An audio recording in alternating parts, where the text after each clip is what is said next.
Assalamualaikum warahmatullahi wabarakatuh. Semangat pagi mahasiswa sekalian. Hari ini kita bertemu kembali untuk mata kuliah organisasi dan manajemen. Sebelumnya saya sampaikan dulu untuk visi dan misi Prodi Rekam Medis dan Informasi Kesehatan Fakultas Kesehatan Universitas Jenderal Ahmad Yani Yogyakarta. Visinya adalah menghasilkan lulusan yang unggul dan terdepan di bidang coding dan rekam medis elektronik di tingkat nasional serta mewarisi nilai-nilai kejuangan Jenderal Ahmad Yani. Dan berikut adalah keenam misi untuk mendukung visi yang ada di Prodi Rekam Medis dan Informasi Kesehatan Fakultas Kesehatan Universitas Jenderal Ahmad Yani Yogyakarta. Nah, materi yang kita bahas untuk pertemuan kali ini adalah terkait manajemen dalam pelayanan informasi kesehatan. Adapun pokok bahasannya, yang pertama adalah manajemen dalam rekam medis, kemudian perencanaan dalam unit rekam medis, organisasi dalam unit rekam medis, pergerakan dalam unit rekam medis, kontrol dalam unit rekam medis, dan evaluasi dalam unit rekam medis. Sebagai pendahuluan bahwa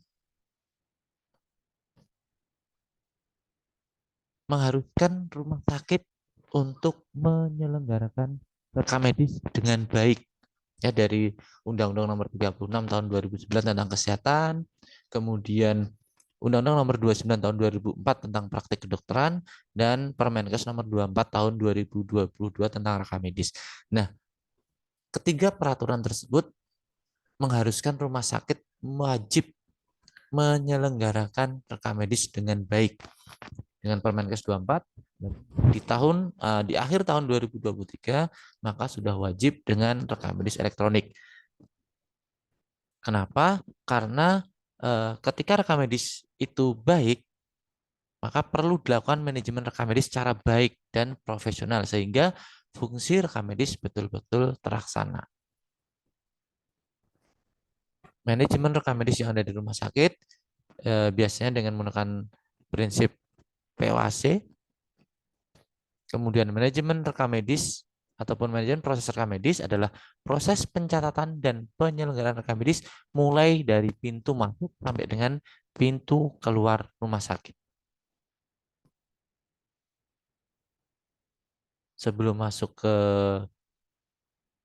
pelayanan dari rekam medis, maka saya sampaikan terlebih dahulu adalah pengantar dari manajemen unit rekam medis.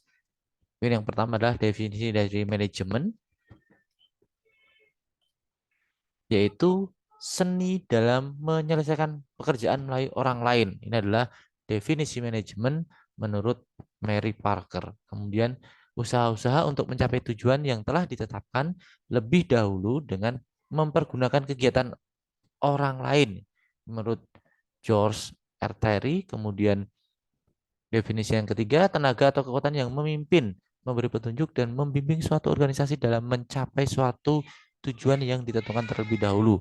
Albert Lepowski.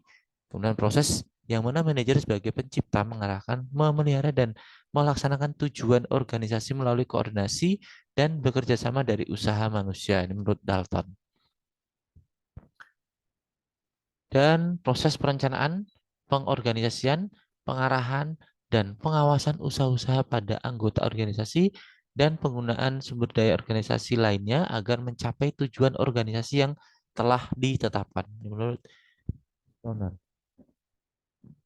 Manajemen sendiri dapat diartikan sebagai proses mengatur segala sesuatu bermodalkan sumber daya yang ada. Tidak lepas dari unsur perilaku manusia dengan menggunakan artistik atau seni. Nah, berkenaan dengan penggunaan sumber daya secara efektif untuk mencapai tujuan organisasi yang diinginkan atau dicapai ataupun sudah ditentukan terlebih dahulu dari masing-masing organisasi tersebut. Ada 4 komponen utama atau 4 komponen terkait pendefinisian manajemen. Ini menurut Huffman itu ada effectiveness, kemudian function, fungsi dari manajemen itu sendiri, resource atau sumber daya yang digunakan dalam menjalankan manajemen, kemudian objektif, yaitu tujuan dari dibentuknya suatu manajemen. Yang pertama adalah efektivitas. Efektivitas sendiri adalah efektif merupakan menemukan pekerjaan yang benar untuk dilakukan dan memusatkan sumber daya dan usaha pada pekerjaan tersebut. Efektivitas merupakan kemampuan untuk memilih tujuan atau peralatan yang tepat untuk mencapai tujuan yang telah ditetapkan. Menjamin penggunaan sumber daya sesuai dengan tujuan yang akan dicapai. Nah, efektivitas yang pertama adalah keefektifan dalam mengelola sumber daya untuk mencapai tujuan. Nah, ketika kita mengelola sumber daya untuk mencapai tujuan, maka kita harus produktivitas. Nah, produktivitas ini apa? Adalah ukuran jumlah dari unsur yang dibuat atau jumlah pelayanan yang dapat dilakukan petugas per jam kerja yang sesuai dengan tingkat mutu yang hendak dicapai. Ini adalah terkait dengan penilaian hasil pekerjaan atau kinerjanya. Berikutnya adalah performance. Nah, performance di sini adalah implementasi dari suatu pekerjaan dan performa ini menghasilkan tingkat produktivitas, execution of work. Kemudian efisien, efisien di sini adalah how to do something well. Jadi bagaimana penggunaan sumber daya untuk menyelesaikan pekerjaan sesuai dengan tingkat yang telah ditentukan dengan benar. Ataupun bisa dianggap ini untuk meminimalisir kesalahan. Proses pemanfaatan sumber daya yang dimiliki oleh unit kerja rekam medis untuk mencapai tujuan. Nah, itu adalah diperlukan fungsi-fungsi manajemen.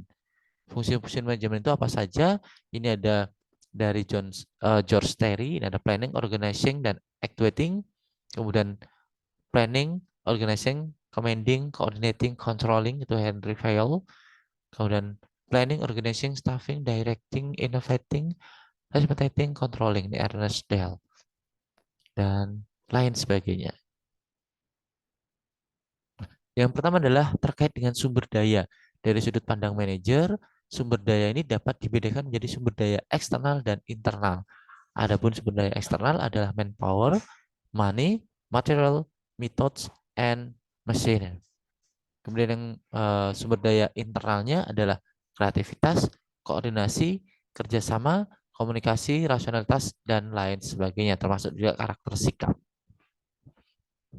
Tujuan organisasi yaitu merupakan arah mana organisasi akan berkembang, akan dibawa organisasi yang telah dibuat. Tujuannya adalah mengarahkan organisasi dalam melakukan perubahan seperti perilaku manusia, teknologi, peraturan, dan semua aspek dalam lingkungan organisasi. Kemudian adalah orang, yaitu yang memonitor lingkungan organisasi untuk pengantisipasian perubahan dan untuk menciptakan respon yang perlu guna menjamin tercapainya tujuan dari organisasi, yaitu adalah seorang manajer.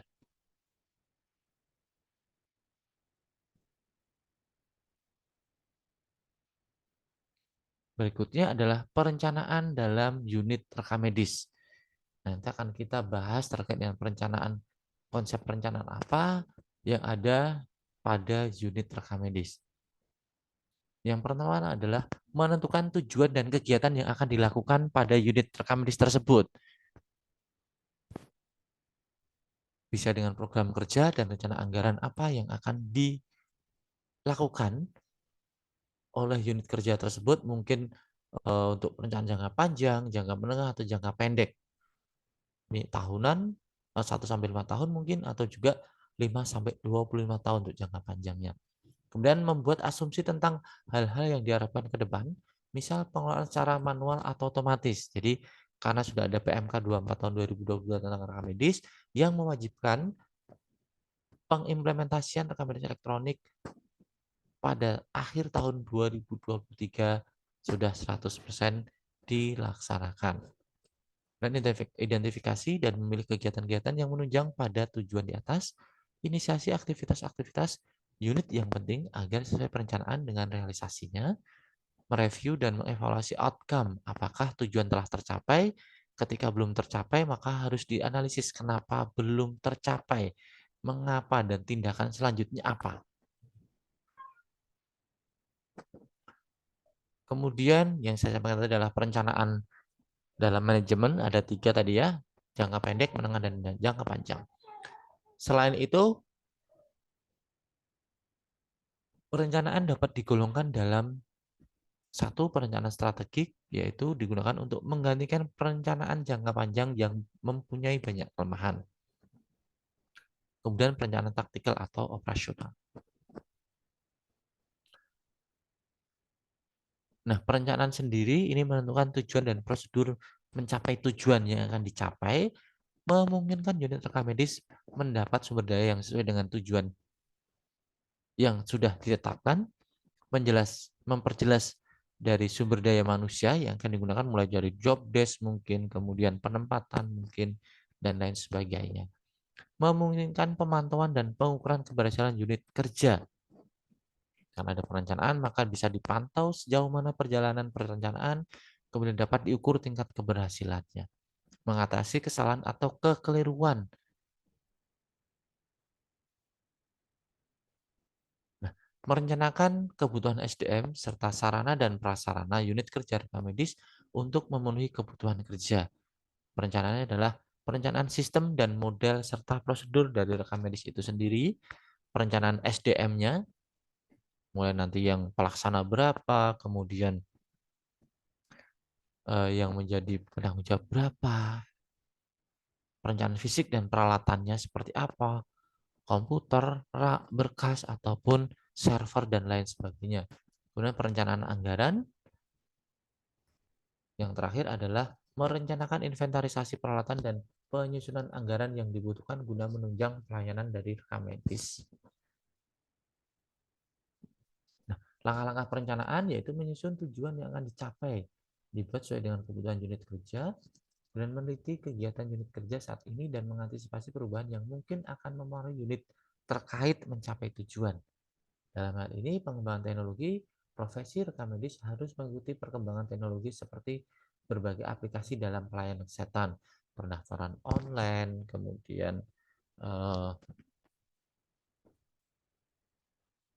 pengurusan surat keterangan medis online mungkin ya.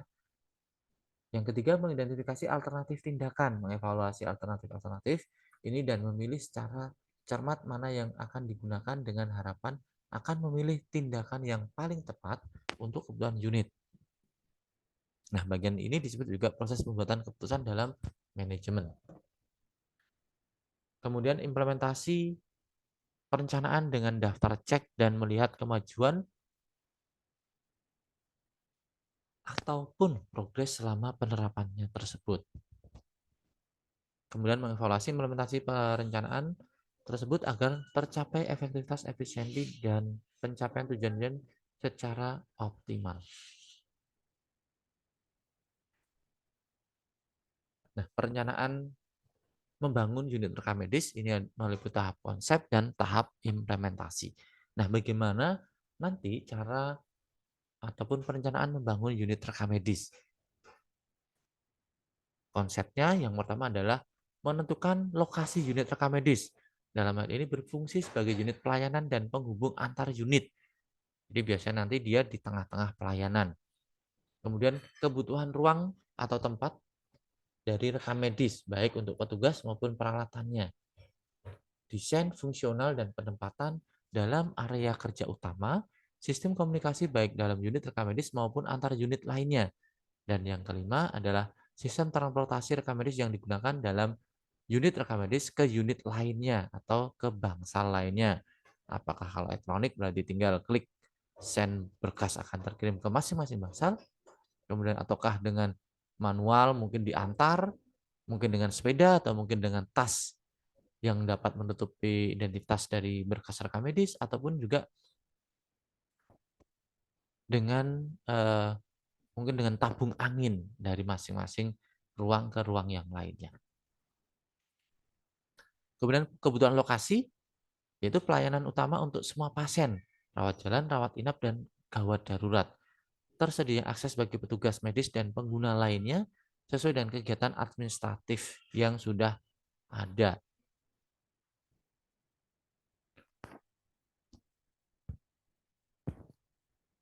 Kemudian lokasi unit rekam medis Biasanya dia dekat dengan bagian admisi, UGD, dan unit rawat inap, dekat dengan kantor staf medis, ruang penerimaan pasien ataupun lobi, dekat dengan kantor manajemen administrasi dan keuangan, dekat dengan unit pelayanan lainnya seperti penunjang radiologi dan patologi.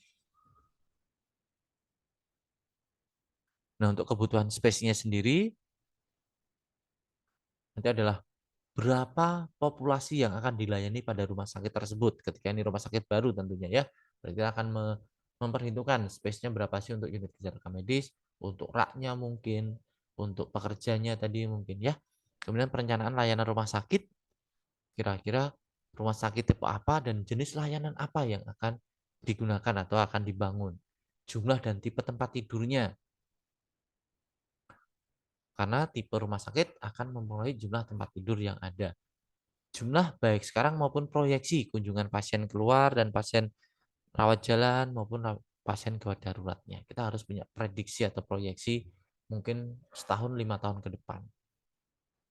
Fungsi utama dari unit rekam medis itu sendiri, jumlah SDM yang diperlukan untuk menunjang fungsi unit yang direncanakan, peralatan yang paling diperlukan untuk bekerja, antisipasi komputerisasi, tipe sistem penyimpanan yang digunakan, sistem penomoran yang digunakan, apakah sistem pelayanan berkas akan sentral ataupun desentral, dia akan disimpan dalam satu tempat atau berada di masing-masing pelayanan tadi.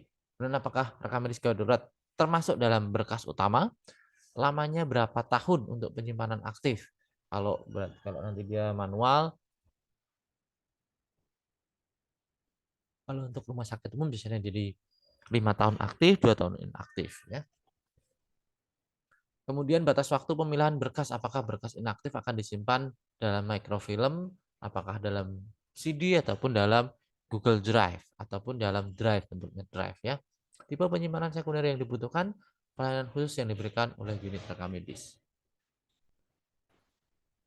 Kemudian perencanaan space-nya yaitu tempat untuk berkas manual ketika dia manual. Kalau dia komputerisasi berarti nanti untuk penyimpanan data ataupun servernya. Kemudian penyimpanan sekunder berarti nanti kalau dia untuk manual berarti harus ada tempat penyimpanan sekundernya. Mungkin untuk berkas yang inaktif ataupun berkas yang sudah diabadikan atau setelah beberapa berkas dimusnahkan. Kemudian indeks pasien atau kartu indeks berobat, apabila manual berarti harus ada rak-raknya sendiri. Tempat untuk SDM dan peralatan, tempat penyimpanan tadi ya, untuk server, untuk secara elektronik ataupun komputerisasi. Kebutuhan tenaga atau SDM yaitu menentukan prediksi jumlah kunjungan pasien keluar serta pekerjaan khusus ataupun riset dan asuransi serta lain sebagainya. Menentukan fungsi dari unit dan pekerjaan ke unit lainnya, menentukan jam pelayanan misal 24 jam kali 7 hari kerja berarti dia akan buka terus pelayanan dari unit rekam medis. Mendefinisikan setiap fungsi dan menentukan tugas-tugasnya, mendefinisikan setiap tugas yang dibagi ke unit-unit pekerjaan masing-masing bagian, menganalisis staf pekerjaan untuk menentukan isi keterampilan dan pengetahuan dan tanggung jawabnya, menyiapkan pembagian tugas, job desk dari masing-masing pekerjaan. Job desk penerimaan pendaftaran, job desk filing, job desk untuk coding, assembling, index, dan lain sebagainya nanti akan berbeda-beda dari masing-masing unit ataupun masing-masing pekerjaan yang ada di unit tersebut. Kemudian perlu kebutuhan peralatannya apa? Setelah kebutuhan SDM adalah kebutuhan peralatan. Dan kebutuhan peralatan berarti nanti penyimpanan untuk filing.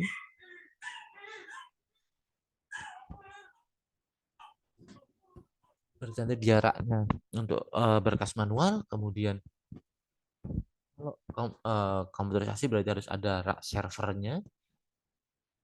Fasilitas komputernya seperti apa? Usahakan menggunakan aplikasi terkini, diktat, petunjuk penggunaannya, kebutuhan umum, dan space khusus untuk peralatan tertentu. Pengaturan workflow atau alurnya, meja harus disusun supaya berpindahan gerak berkas berada pada satu garis, jadi tidak mondar-mandir, tidak bolak-balik. Di berkas itu akan berjalan dalam satu waktu. Meja satu dengan lain harus berjajar dekat untuk kebutuhan kegiatan yang berurutan. Aktivitas keberkasan memerlukan ruang yang lebih besar. baik ada kegiatan proses data ataupun microfilm maupun tidak. Peralatan yang dipilih harus berdasarkan efisiensi dan kesesuaian dengan kebutuhan. Yang berikutnya adalah sistem komunikasi. Sistem komunikasi intra dan antar unit ini sangat diperlukan karena unit rekamedis tadi harus di tengah pelayanan dan dia harus mengakomodir masing-masing unit, unit penunjang, unit pelayanan dan lain sebagainya. Menggunakan telepon, intercom ataupun intranet harus ada. Sekarang hampir semua rumah sakit dia ada telepon, intercom dan intranetnya. Kemudian yang tidak kalah penting adalah jaringan instalasi. Ini perlu direncanakan matang agar tertata rapi dan aman. Tidak bolak-balik dibongkar, kemudian ada jaringan baru, ada kampus ada ruangan baru sehingga harus muter-muter cari jaringannya, jangan sampai. Ini meminimalisir tadi ya. Transportasi berkas dengan map, dengan troli, dengan waiters ataupun pneumatic tube, ataupun dengan sepeda diantar manual dengan jalan kaki. Nah, ini harus kita pastikan dari awal. Waiter atau pneumatic tube itu yang kalau pernah PK di Rumah Sakit Bethesda ataupun di eh, Purworejo kalau tidak salah, dia menggunakan pneumatic tube untuk mengantarkan berkas dari rekamedis ke unit-unit terkait. Kemudian layout unit kerjanya,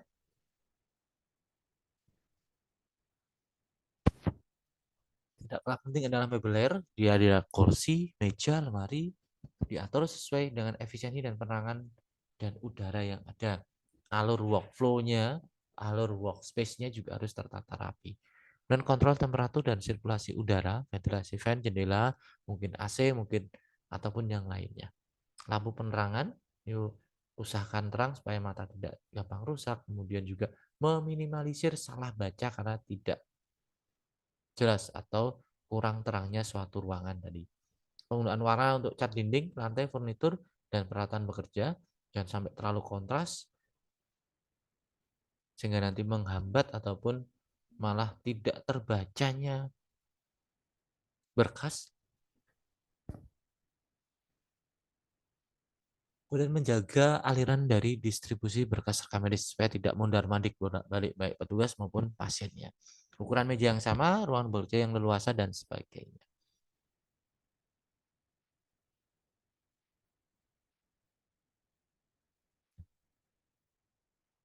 Berikutnya adalah terkait organizing di dalam unit rekam medis.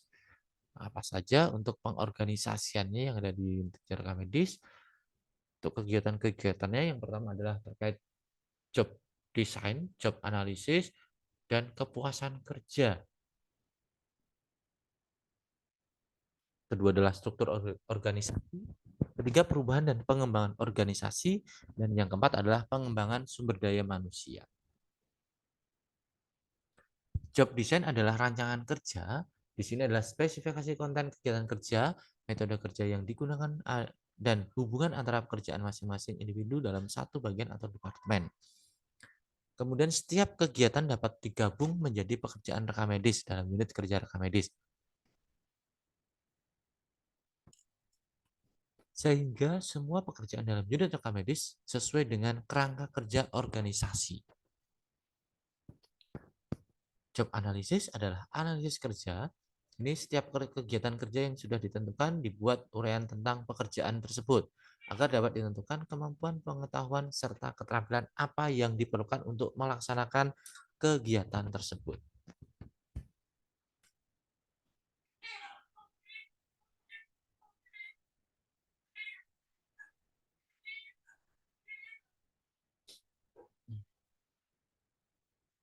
Kemudian terkait dengan pengorganisasian kerja.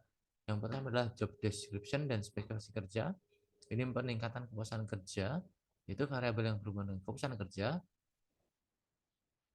individual antar pegawai, kemampuan, perilaku dan kestabilan dalam persepsi terhadap persamaan dalam praktis pekerjaan dan kepuasan melalui job enrichment. Kemudian job desk dan spesifikasi kerja. Deskripsi kerja adalah menentukan karakteristik suatu pekerjaan. Kemudian spesifikasi kerja adalah menentukan kebutuhan kemampuan untuk mengerjakan. Misalnya kemampuan mengetik, menulis, transkrip, ataupun dan lain sebagainya. Berikut adalah contoh untuk job desk-nya dan untuk uraian tugasnya di contoh formnya. Nah, contoh formnya ini pun nanti yang ketika sudah digunakan itu harus disahkan oleh kepala ataupun direktur rumah sakit. Ini wajib ya, tidak boleh tidak. Apalagi masa akreditasi wajib ada pengesahan dokumen apapun itu yang digunakan dalam pelayanan informasi kesehatan di pelayanan kesehatan. Berikutnya adalah meningkatkan kepuasan kerja, yaitu variabel yang berhubungan dengan kepuasan kerja adalah variety, peralatan, otonomi kebebasan, interaksi, jumlah dan tipe hubungan, dan pengetahuan dan keterampilan. Perlu waktu untuk berlatih, tanggung jawab, perlu supervisi dan biaya kesehatan, identitas tugas, yaitu bagaimana kontribusi kerja seorang terhadap upaya total, umpan balik, pembayaran, kondisi kerja ataupun lingkungan fisik, dan waktu kerja, waktu yang dibutuhkan untuk melakukan suatu kegiatan bagian pekerjaan. Kemudian yang kedua adalah perbedaan individu antar pegawai. Nah, ini hal yang paling sulit dilakukan adalah meningkatkan kepuasan kerja berdasarkan perbedaan antar pegawai. Perbedaan kemampuan dan latar belakang dan kondisi sosial pegawai membedakan pola kebutuhan psikologis serta performa dari kerja mereka. Perbedaan kemampuannya adalah pegawai yang memiliki kemampuan dalam melaksanakan pekerjaan dengan baik akan muncul dan mudah merasa puas dalam bekerja. Dan satu pekerjaan harus dapat memberikan kesempatan kepada pegawai untuk dapat meningkatkan kemampuan kerjanya. Yang ketiga adalah pegawai yang tersebut tidak mampu mengerjakan tugasnya merupakan sumber daya ketidakpuasan. Jadi, bila jadi satu pekerjaan itu membosankan bagi orang lain ataupun pegawai, merupakan pekerjaan yang mungkin memuaskan dan mungkin menyenangkan bagi pegawai yang lain, sehingga metode penindakan yang harus dikerja ataupun dikerjakan hanya dipertimbangkan dari struktur dan kondisi kerja, tetapi juga masing-masing spesifik masing-masing dari kebutuhan unitnya atau masing-masing kebutuhan individu.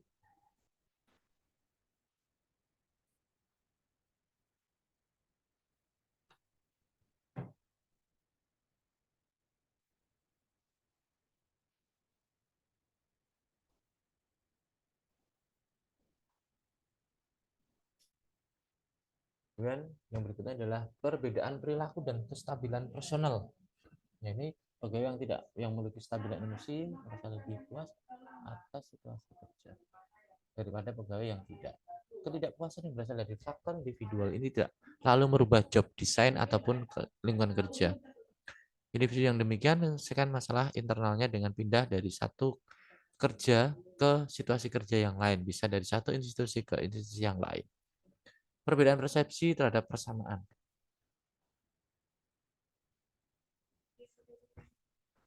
Ini adalah non-diskriminasi. Penting untuk memberikan kompensasi finansial atau psikologis bagi pegawai sesuai dengan kerjanya atau sesuai dengan kebutuhannya. Pemberian ini harus berdasarkan persepsi terhadap persamaan bahwa semua mendapatkan sesuai dengan hasil kerjanya.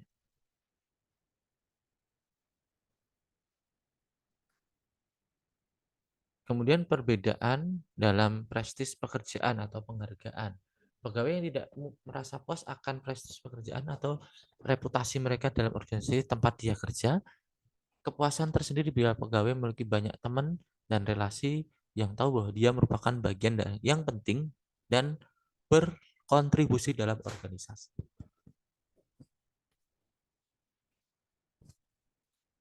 Kepuasan melalui job enrichment atau peningkatan kerja. Job enrichment adalah merupakan perluasan pekerjaan, misalnya memberikan pegawai berbagai macam tugas yang lebih banyak. Pegawai yang dapat meningkatkan otonomi dan tanggung jawab pegawai tersebut atau memasukkan mereka dalam proses pengambilan keputusan. Nah, hal ini nanti akan memberikan kesempatan bagi pegawai, buat pegawai semuanya untuk menggunakan lebih banyak pengetahuan mereka, kemampuan mereka dengan cara saling terlibat dalam planning dan controlling pekerjaan mereka. Kemudian formalisasi struktur organisasi. Yang pertama adalah bagan struktur organisasi, manualnya, dan prosedurnya. Langsung saja untuk struktur organisasi itu apa saja. Yang pertama adalah bagan struktur organisasi, itu representasi dari semua posisi dalam unit kerja dan berhubungan antar bagian. Yang kedua, struktur organisasi direvisi setiap ada perubahan hubungan antar bagian. Dan yang terakhir adalah suatu bagan alur kerja di unit kerja rekam medis harus dibuat dan selalu direvisi guna mengidentifikasi wilayah-wilayah yang bermasalah. Manual organisasi yaitu terdiri dari kepala unit kerja rekam medis harus menyusun tujuan dan sasaran untuk merumuskan lingkup dan arah bagi para staf dan bawahannya. Ini secara manual biasanya daring ataupun luring langsung ataupun daring di dua tempat. Unit kerja rekam medis harus memiliki seperangkat kebijakan dan prosedur tertulis. Kebijakan berisi pedoman untuk pembuatan ketulusan kebijakan ataupun pembuatan keputusan. Kebijakan harus dipatuhi secara konsisten. Prosedur organisasi itu prosedur berisi tahap-tahap dan cara melakukan kegiatan atau menyelesaikan masalah. Rekam medis bertanggung jawab membuat prosedur dan menstandarisasi kerja dalam lingkup unit kerja rekam medis.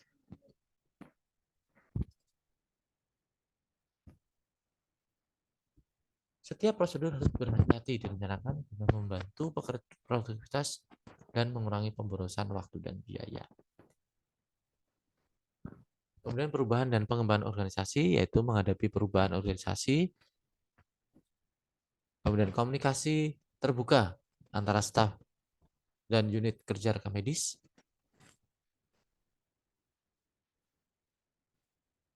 kemudian negosiasi dan menyetujui bersama dengan staf guna perubahan kondisi di kerja dan masalah-masalah lain, kerjasama terhadap manajer ataupun staf, memberikan umpan balik pada siswa dalam penerapan perubahan.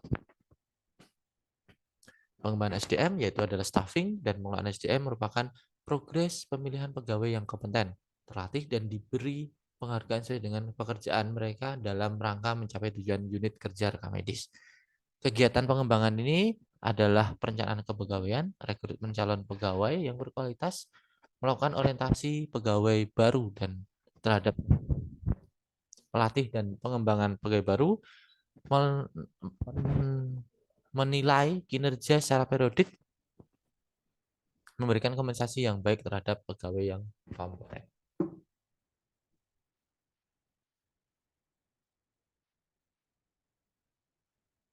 Berikutnya adalah terkait dengan activating atau pergerakan.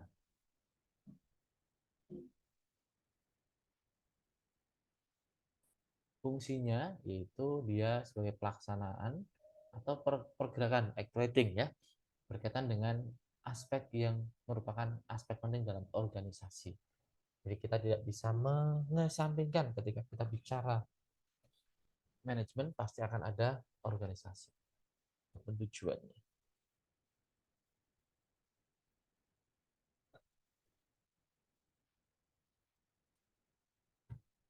Pengertiannya adalah pergerakan membuat semua orang menjadi kelompok dan mau bekerja sama dan ikhlas serta bergairah untuk mencapai tujuan sesuai dengan yang direncanakan dan diusahakan secara organisasi. Kepemimpinan, leadership. Kepemimpinan merupakan suatu proses yang pengarahan dan pemberian pengaruh kepada kegiatan-kegiatan dari sekelompok anggota yang berhubungan dengan tugasnya.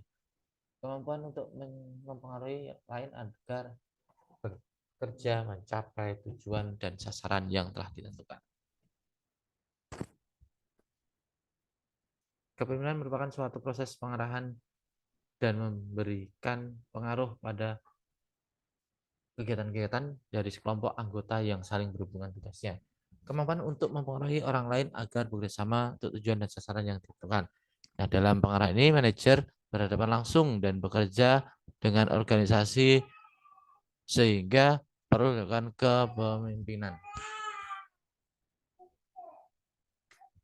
Dan koordinasi yaitu merupakan proses pengintegrasian tujuan-tujuan dan kegiatan-kegiatan pada suatu satuan yang terpisah. Bidang organisasi fungsional suatu organisasi untuk mencapai tujuan organisasi secara efisien. Bentuk organisasi ini tergantung pada sifat dan kebutuhan komunikasi pada pelaksana tugas dan derajat saling ketergantungan antar satuan organisasi. Nah, kemudian ketika sudah ada koordinasi, mungkin nanti akan memunculkan masalah-masalah.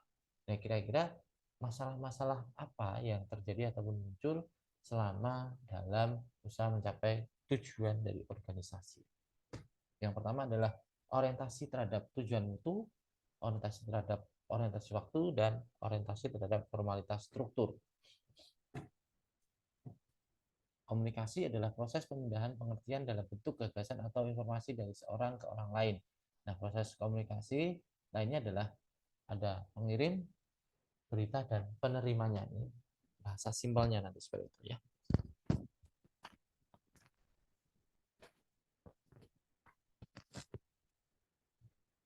Komunikasi organisasi yang efektif dipengaruhi oleh faktor berikut, yaitu saluran komunikasi formal, saluran komunikasi organisasional, saluran organisasi spesifikasi jabatan, dan spesifikasi informasi.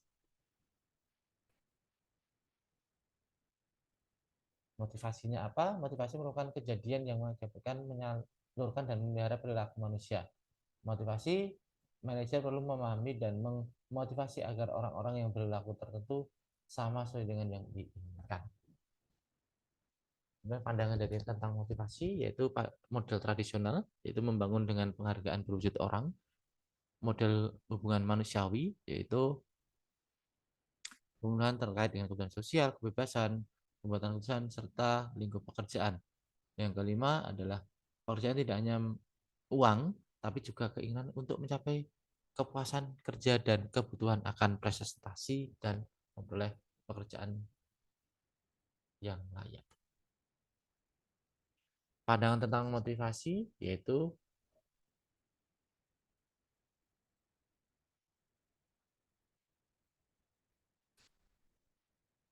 model tradisional, motivasi dibangun dalam parameter wujud tertentu, mungkin berwujud uang, barang, dan lain sebagainya.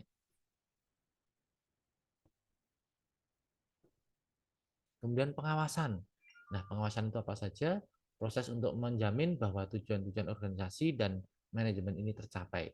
Nah, dengan pengawasan maka dapat memastikan tadi menjamin, kemudian kata kunci berikutnya adalah memastikan kegiatan-kegiatan bekerja sebagaimana yang direncanakan.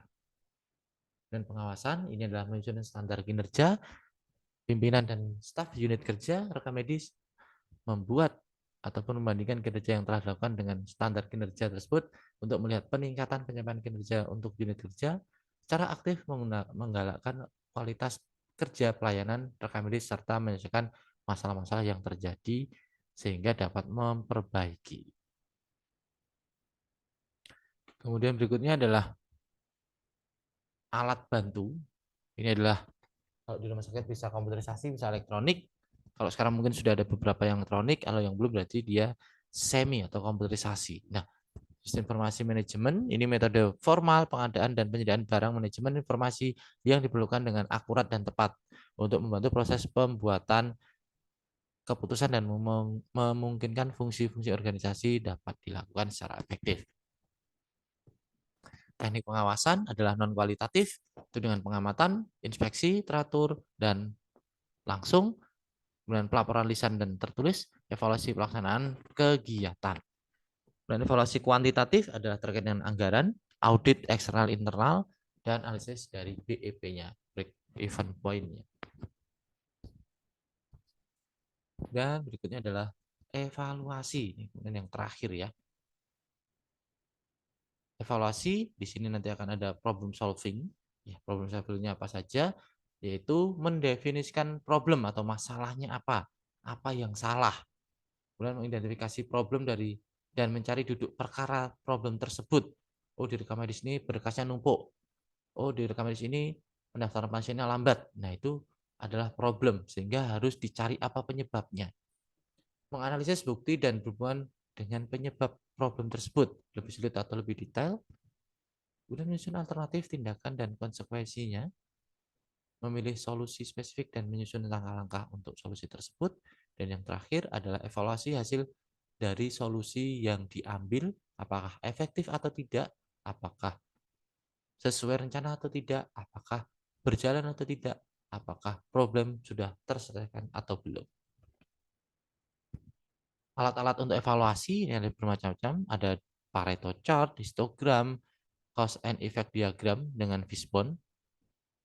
Mungkin nanti di magang kalian akan mulai menggunakan fishbone, scatter diagram, control chart, check sheet, kemudian flow chart, FMEA yang saya singgung tadi pagi, failure mode and effect analysis, ICRA, infection control risk management. Kemudian kegiatan evaluasi ini adalah meninjau dari mutu rekam medis. Bisa nanti dari mutu adalah analisis kuanti isi berkas rekam medis, berapa tingkat keterisian dan pendokumentasian yang baik dan benar seperti apa. Kemudian meninjau mutu pelayanan rekam medis, mulai dari waktu pengambilan berkas rekam medis untuk pelayanan, bisa dari proses registrasi, distribusi, dan filing, waktu pengambilan berkas. Nah, ini akan kita hitung untuk mengetahui standar pelayanan minimalnya tadi. Nah, berikut adalah contoh untuk formnya terkait dengan acuan evaluasi berbasis kinerja.